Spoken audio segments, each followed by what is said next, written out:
এটা এনআরসির সাথে কানেক্টেড, মনে রাখবেন। নমস্কার বন্ধুরা, সারা দেশে শুরু হয়েছে সিএএ। তো সিএএতে নাগরিকত্ব পাওয়ার জন্য আপনারা ভারতের হয়েও যদি ভারতের কোনো প্রমাণ না থাকে, সেক্ষেত্রেও কিন্তু আপনি বাংলাদেশি, পাকিস্তান বা আফগানিস্তানে হতে পারেন। কেমনভাবে? আপনার ভারতের জন্য ভারতের বাসিন্দা, কিন্তু আপনার কাছে কোনো প্রমাণপত্র নেই। এই সুযোগে আপনি সিএ এর অধীনে কিন্তু নাগরিকত্ব পাওয়ার জন্য আবেদন করতে পারেন। আগামী দিনে এনআরসি হবেই, কেননা এই সিএ চালু হয়েছে মানে এনআরসি হবে। সিএ চালু হয়ে গেলে বিদেশ থেকে আসা বাংলাদেশ, পাকিস্তান, আফগানিস্তান থেকে আসা হিন্দু, খ্রিস্টান, জৈন তাদেরকে নাগরিকত্ব দেওয়া হচ্ছে। তার মানে এনআরসি শুরু হয়ে গেলে তাদেরকে আর বের করে দেওয়া হবে না। যদি সিএ চালু করা না হতো আর যদি ডাইরেক্টলি এনআরসি চালু করা হতো, তাহলে কিন্তু এদের প্রত্যেককে ভারতের বাইরে থাকতে হতো। মানে তাদেরকে ক্যাম্পে পাঠানো হবে, দেশ থেকে বের করে দেওয়া হবে। তারা যেন দেশ থেকে বের হয়ে যেতে না পারে, তার জন্য সিএএ করে সেই সার্টিফিকেট দিয়ে তাদেরকে ভারতের নাগরিকত্ব নিয়ে নেওয়া। এরপরে তাদের ক্ষেত্রে যদি এনআরসি শুরু হয়ে যায়, তাদেরকে কোনো ডিস্টার্ব হবে না, তাদের ক্ষেত্রে কোনো এনআরসির প্রভাব পড়বে না, শুধুমাত্র ভারতের মানুষের জন্য প্রভাব পড়বে। এবার আপনি অনেকে হিন্দু আছেন, হিন্দুদের কথা বলছি আমি, তারা যদি ভারতের জন্ম ভারতের হয়ে থাকেন কিন্তু কোনো প্রমাণ নেই, কোনো কাগজপত্র নেই, জমি বাড়ি কিছু নেই, সেক্ষেত্রে আপনি এনআরসি এসসি এর জন্য আবেদন করে নাগরিকত্ব পেতে পারেন। আর এনআরসি ক্ষেত্রে হিন্দু মুসলিম কেউ বাদ যাবে না, প্রত্যেকের ক্ষেত্রে কিন্তু সমানভাবে ডকুমেন্টস প্রমাণ করতে হবে যে সে ভারতের নাগরিক। তার জন্য ডকুমেন্টস রেডি করতে হবে। আমি একটু ছোটো করে বলে দিই, 1987 পয়লা জুলাই আগে জন্মগ্রহণ হলে আপনার বার্থ সার্টিফিকেট না থাকলেও চলবে, কিন্তু 1987 1 জুলাই, পয়লা জুলাইয়ের পর জন্মগ্রহণ করলে আপনার বার্থ সার্টিফিকেট থাকতেই হবে। 1971 সালের ভোটার লিস্ট এবং 1951 সালের এনআরসি লিস্ট যদি আপনার বংশের কারো থাকে তাহলে আপনি বাঁচবেন। জমির যদি পুরনো কাগজ থাকে বা সরকারি কোনো ডকুমেন্টস থাকে তাহলেও কিন্তু আপনি এনআরসি হাত থেকে বাঁচতে পারবেন। 1952 থেকে 1971 সালের যে লিস্টগুলো, মানে ভোটার লিস্টগুলো, পুরনো ভোটার লিস্ট, সেটা কিন্তু অনলাইনে আপনি পেয়ে যাবেন। তো অবশ্যই কিন্তু আপনি অনলাইন থেকে ডাউনলোড করে রাখবেন। আগামী দিনে এনআরসি অবশ্যই বন্ধুরা শুরু হয়ে যাবে। Old electoral role wb.gov.in। এই দেখুন ওল্ড ইলেকটোরাল রোলস, আমি এখানে ক্লিক করে দেবো বন্ধুরা। এখানে ক্লিক করলেই আপনি এখান থেকে, এটা আপনাকে কেন বলছি আগামী দিনে এনআরসি হবে, কেননা এই সিএ চালু করে হিন্দুদেরকে এবং অন্যান্য ধর্মাবলম্বী মানুষদেরকে কিন্তু নাগরিকত্ব দিয়ে দিল। কেননা তাদেরকে নাগরিকত্ব না দিলে এনআরসি শুরু হয়ে গেলে তারা কিন্তু কোনো ডকুমেন্টস প্রমাণ করতে পারবে না। তার জন্য তাদেরকে কিন্তু এটা দিয়ে দেওয়া হলো, তাই না? এরপরে এনআরসি অবশ্যই শুরু হবে। আসামে শুরু হয়েছে, আসামে প্রায় 30,000 মানুষকে দেশ থেকে বের করে দেওয়া হয়েছে। প্রায় 3 লক্ষ মতো কেস সুপ্রিম কোর্টে পেন্ডিং ছিল, তার মধ্যে 2 লক্ষ কেস পেন্ডিং সলভ হয়ে গেছে, 1 লক্ষের মতো পেন্ডিং আছে সুপ্রিম কোর্টে, সেগুলো আশা করে সলভ হয়ে যাবে। প্রচুর লোক ডিটেনশন ক্যাম্পে পাঠানো হয়েছে, ক্যাম্পে যারা রয়েছে। বন্ধুরা এই দেখুন ওল্ড ইলেকটোরাল রোলস, এটা পশ্চিমবঙ্গ সরকার চালু করেছে এনআরসি হাত থেকে বাঁচার জন্য। 1952 থেকে 1971 সালের মধ্যে এখানে ভোটার লিস্ট আছে আপনার বাপ ঠাকুর দাদার। আপনি এখান থেকে ক্লিক করে 1952 থেকে 1971 পর্যন্ত আপনি কিন্তু লিস্টগুলো বের করে পিডিএফগুলো রাখতে পারেন। সেটা আপনাকে আমি আগে বলে দিলাম। তাই আগামী দিনে শুধুমাত্র মুসলিমদের নয়, হিন্দুদেরও প্রবলেম, লাখ লাখ মানুষের মধ্যে অনেক লাখ হিন্দুও কিন্তু আটকে থাকবে, কেননা অত কিছু করা সম্ভব হবে না। তো বড় বড় মাছ, ছোট ছোট মাছের মধ্যে বড় বড় মাছও ধরা পড়ে যাবে, ঠিক আছে? তো এরকম ব্যবহার হয়েছে বন্ধুরা। তো যাই হোক, আমি এটাতে যাচ্ছি না। আর এটা হচ্ছে দেখুন নোটিফিকেশন 11 মার্চ 2024 প্রকাশিত হয়েছে, অফিসিয়ালি সিএ চালু করা হয়েছে। এবার আবেদনের প্রসেসটা কি? আচ্ছা, আবেদন করতে কত টাকা লাগবে, কী কী ডকুমেন্টস লাগবে? 2014 সালের আগে 31 ডিসেম্বর 2014 সালের আগে ভারতে আসতে হবে। মিনিমাম কমসে কম 6 বছর ভারতে থাকতে হবে, তাহলে আপনি এটার জন্য আবেদন করতে পারবেন, ঠিক আছে? আর যে কোনো প্রমাণ আপনাকে দিতে হবে, আধার কার্ড, ভোটার কার্ড যা যা আছে আপনার কাছে, যা যা প্রমাণ আছে সেটা আপনাকে দেখাতে হবে যে আপনি ভারতের নাগরিক, 6 বছর ধরে, মানে আপনি বিদেশি বা 6 বছর ধরে আপনি আছেন মিনিমাম, সেটা আপনাকে দেখালেই হয়ে যাবে, ঠিক আছে? এরপরে বিভিন্ন ফর্ম, 7 ধরনের ফর্ম আছে। যেমন আপনার, আমি একটু নিচে স্ক্রল করে দিই, এখানে 7B ফর্ম আছে, তারপর আপনার 7A ফর্ম আছে, বাচ্চাদের ফর্ম আছে। যদি আপনার ধরে নিন বাবা বা মা বাংলাদেশি কিন্তু সন্তান হয়েছে ইন্ডিয়াতে, সেক্ষেত্রেও বাচ্চাদের কিন্তু একটা ফর্ম রয়েছে, সেটা আপনাকে ফিল আপ করতে হবে। ফর্ম আপনি অনলাইনে ফিল আপ করতে পারবেন, ফর্ম আপনি অফলাইনে ফিল আপ করতে পারবেন। ফর্ম প্রিন্ট করে বা ফর্ম হাতে লিখে যদি আপনি জমা করেন, সেক্ষেত্রে আপনাকে ডিস্ট্রিক্ট অফিস থেকে আপনাকে ফর্ম নিয়ে এসে জমা করতে হবে। আপনাকে অফিসিয়ালি অফিসে গিয়ে আপনাকে জমা করতে হবে। আপনার ডকুমেন্টস অরিজিনাল চেক করা পড়বে। চেক টেক করে যদি মনে হয় যে আপনার সব ঠিক আছে বা প্রয়োজন পড়লে আপনাকে বড় অফিসারও ডাকতে পারে, মানে হায়ার অথরিটি, তো আপনাকে চেক করতে পারে। সমস্ত কিছু হয়ে যাওয়ার পরে, পাস হওয়ার পরে আপনাকে একটা সার্টিফিকেট দেওয়া হবে। সেই সার্টিফিকেটটা আপনাকে নিজে গিয়ে নিয়ে আসতে হবে, মানে যেটা কাগজ সার্টিফিকেট। আর যদি আপনি অনলাইনে আবেদন করেন সেক্ষেত্রে আপনাকে অনলাইন থেকেই ডিজিটাল সার্টিফিকেট দিয়ে দেওয়া হবে। এটা হচ্ছে সিস্টেম। আর যখন আপনি সার্টিফিকেট পাবেন, সার্টিফিকেট পাওয়ার সময় আপনাকে শপথ গ্রহণ করতে হবে।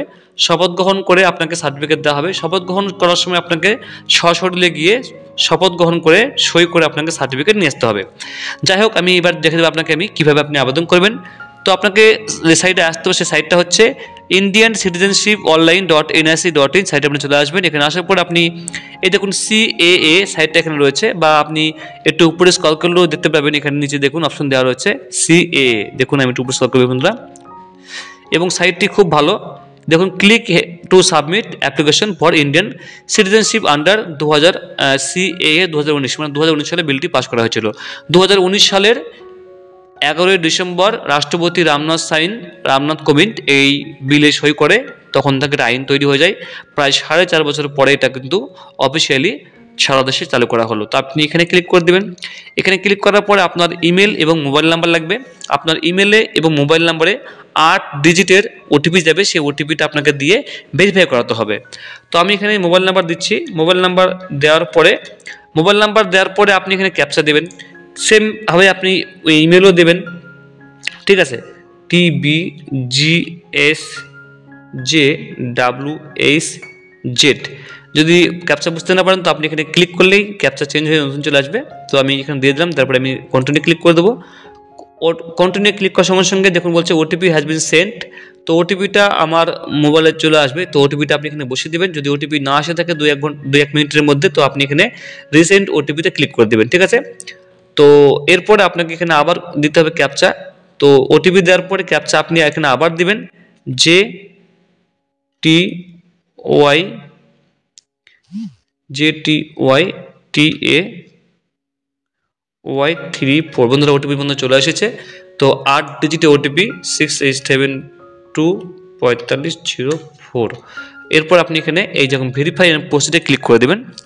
ভেরিফাই অ্যান্ড প্রসিডে ক্লিক করার সঙ্গে সঙ্গে, আচ্ছা, এই প্রসেসে কিন্তু আপনি আবার ইমেল দিবেন। ইমেল দিয়ে আবার আপনার ইমেলেও ওটিপি যাবে। সেই ওটিপি ইমেল এবং মোবাইলে ওটিপি যাবে 8 সংখ্যার। সেই ওটিপি দিয়ে ভেরিফাই করার পর আপনি এরকম একটা পেজ পেয়ে যাবেন, লগ ইন হয়ে যাবেন।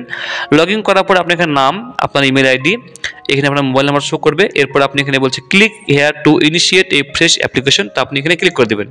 এখানে ক্লিক করার সঙ্গে সঙ্গে আপনাকে প্রশ্নগুলো করা হবে, সেই প্রশ্নগুলো আপনি দেবেন। যদি ভুল দেন তো আপনি কিন্তু এখানে আবেদন করতে পারবেন না। তো প্রথমত আপনাকে এখানে বলছে 31/12/2014 সালের আগে কি আপনি ভারতে এসেছেন, হলে আপনি এখানে ইয়েস করে দেবেন। ইয়েস করলে আপনার এখানে ইয়েস হয়ে গেল। এরপরে আপনি এখানে পরবর্তীতে আপনি কোন দেশ থেকে এসেছেন, বাংলাদেশ, আফগানিস্তান, পাকিস্তান। তো সেক্ষেত্রে আপনি এখানে বাংলাদেশকে আমি করে দিচ্ছি। এখানে উপরে যাব। এরপরে আপনি হিন্দু না শিখ সেটা আপনি এখানে 3 নম্বরে বলছে, তো আমি হিন্দু করে দিলাম। এখানে 4 নম্বরে যেটা আপনি হবেন সেটা বলছে। তো আপনার কাছে যদি পাসপোর্ট থাকে তো আপনি ইয়েস করবেন, নাহলে আপনি এখানে নো করে দেবেন, কোনো সমস্যা নেই। যেটা দিবেন সেটা কোনো সমস্যা নেই। এরপর আপনি এখানে বলছে, তো আপনি এই যে ঘরটাতে আপনি অবশ্যই কিন্তু ইয়েস করে দেবেন, মানে আপনি 7 বছরের বেশি বা 6 বছরের বেশি বাস করছেন ভারতবর্ষে, তো সেক্ষেত্রে আপনি এখানে ইয়েস করে দেবেন। ইয়েস করার পরে আপনার এখানে ফর্ম খুলে যাবে। এরপর আপনি এখানে এই জায়গাটায় ঘরে টিকমার্ক করে দেবেন। টিকমার্ক করার সঙ্গে সঙ্গে আপনি এখানে সাবমিট অ্যান্ড অ্যাকসেপ্টে ক্লিক করে দেবেন। এরপরে আপনার ফর্ম বন্ধুরা খুলে যাবে। ফর্ম খোলার পরে 7টা স্টেপ এখানে রয়েছে, আপনাকে একটু বুঝিয়ে দিই। প্রথম স্টেপে আপনার নিজের তথ্য দিতে হবে, তারপরে বাবার নাম, মায়ের নাম, ডেট অফ বার্থ, আপনি কবে ভারতে এসেছেন এগুলো আপনাকে দিতে হবে। অ্যাড্রেস আপনাকে দিতে হবে, আপনি কোথায় থাকছেন বর্তমানে। ফ্যামিলি ডিটেলস মানে আপনার বিবাহিত স্ত্রী, সন্তান কে কে আছে, মা বাবা, সেগুলো আপনাকে দিতে হবে। এখানে ক্রিমিনাল প্রসিডিং মানে আপনার কোনো কোর্টে কেস রয়েছে কিনা, থাকলে হ্যাঁ বা না, এগুলো আপনাকে ফিল আপ করতে হবে। 5 নম্বরে প্রিভিউ অ্যান্ড সাবমিট মানে আপনাকে দেখতে হবে সব ফর্ম সব আপনি ফিল আপ ঠিকঠাক করেছেন কিনা। এরপর আপনাকে ডকুমেন্টস আপলোড করতে বলবে, যা যা আছে প্যান কার্ড, ভোটার কার্ড, আধার কার্ড, যা যা আপনি করেছেন সেটা আপনাকে আপলোড করতে হবে এখানে। এরপরে আপনাকে 7 নম্বরে বলছে অনলাইন পেমেন্ট। তো আপনাকে এখানে 50 টাকা পেমেন্ট করতে হবে, ঠিক আছে। এরপরে আপনার কিন্তু ফর্ম সাবমিট হয়ে অফিসে চলে যাবে। আপনাকে ওখান থেকে ডাকা হবে, আপনার ডকুমেন্টস নিয়ে আপনি যাবেন। যাওয়ার পরে আপনাকে কিন্তু চেক করা হবে যে আপনার সব ঠিকঠাক আছে কিনা।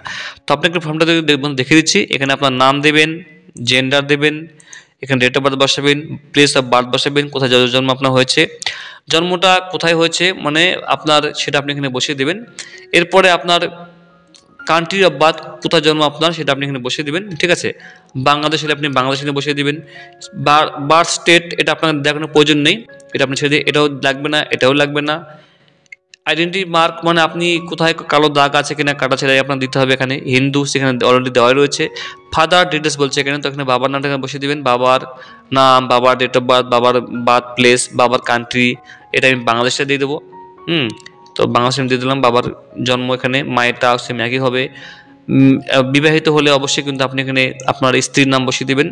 তো আমি এখানে সিঙ্গেল হলে সিঙ্গেল থাকবে, ম্যারিড হলে ম্যারিড বসিয়ে দিবেন। তো ম্যারিড হলে এখানে আপনার বইয়ের নাম বা স্বামীর নাম বসিয়ে দিবেন, যেটা হবে সেটা আপনি বসিয়ে দিবেন। এরপর আপনার কি স্টেট, যদি আপনি বাংলাদেশ হয় তো বাংলাদেশ হলে অটোমেটিক্যালি কিন্তু আপনাকে আর কিছু দিতে হবে না, এগুলো কিন্তু চলে যাবে, ঠিক আছে। সিটিজেন অফ কোথাকার আপনি এখানে বাংলাদেশ দিয়ে দেবেন, অবশ্যই আপনি বাংলাদেশ দেবেন। তো হয়ে গেল। এরপরে আপনার ইজ অ্যাপ্লিক্যান্ট ইজ সার্ভিস, তো আপনি এখানে চাকরি করছেন কিনা ইন্ডিয়াতে, চাকরি করলে নো, বা ইয়েস করলে ইয়েস, নাহলে নো করলে নো, আমি নো করে দিলাম। এরপরে আপনি উপরে এগিয়ে যাবেন, সেম একই প্রসেসে আপনি ইন্ডিয়াতে কবে ঢুকেছেন, কবে থেকে আসেন। তো আমি অবশ্যই কিন্তু এখানে আপনার 2010-এ হোক, 6-এ হোক, 1-এ হোক, 1998 হোক, মানে আপনার 1971 সালের পর, 1971 সালের আগে এবং 2014 সালের পরে আসা হবে না, ঠিক আছে। 1971 সালের পর 2014 সালের আগে হতে হবে, তার মধ্যে আপনার যে ডেট সেই ডেট আপনি এখানে বসিয়ে দেবেন, ঠিক আছে। এরপরে আপনার এখানে এগুলো লাগবে না, না দিলেও চলবে। তারপরে আপনি এখানে অবশ্যই I have residence India continuously for a period 12 months immediately preceding the date of application, তো আপনি এখানে ইয়েস করে দেবেন। এরপরে আপনি আবার during the 8 years immediately preceding the said period 12 months I have reside in India for period amounting in the aggregate to not less than 6 years, তো আপনি এখানে ইয়েস করে দেবেন। এরপর আপনি ওয়েদারলি ink signed copy of certificate of registration, তো আপনি এখানে মেন বিষয় হচ্ছে আপনি ডিজিটাল সার্টিফিকেট চান না আপনি যে হাতে লেখা সার্টিফিকেট, সিল দেওয়া সার্টিফিকেট ওগুলো চান। যদি আপনি অনলাইনে আবেদন করার পরে যদি মনে করছেন আপনি ডিজিটাল সার্টিফিকেট চান অনলাইনে ডাউনলোড করবেন, তো সেক্ষেত্রে আপনি এখানে ইয়েস করে দেবেন। আর যদি আপনি মনে করেন যে আপনি মানে যে সিল লাগানো সই করানোর সাথে সার্টিফিকেট থাকে না, ম্যানুয়াল সার্টিফিকেট, সেগুলো চান, তো আপনি এখানে নো করে দেবেন, ঠিক আছে। এরপর আপনি এখানে আপনার ফটো, সই এখানে আপনি আপলোড করে দেবেন, যেটা জেপিজি হতে হবে, 50 কেবির মধ্যে হতে হবে।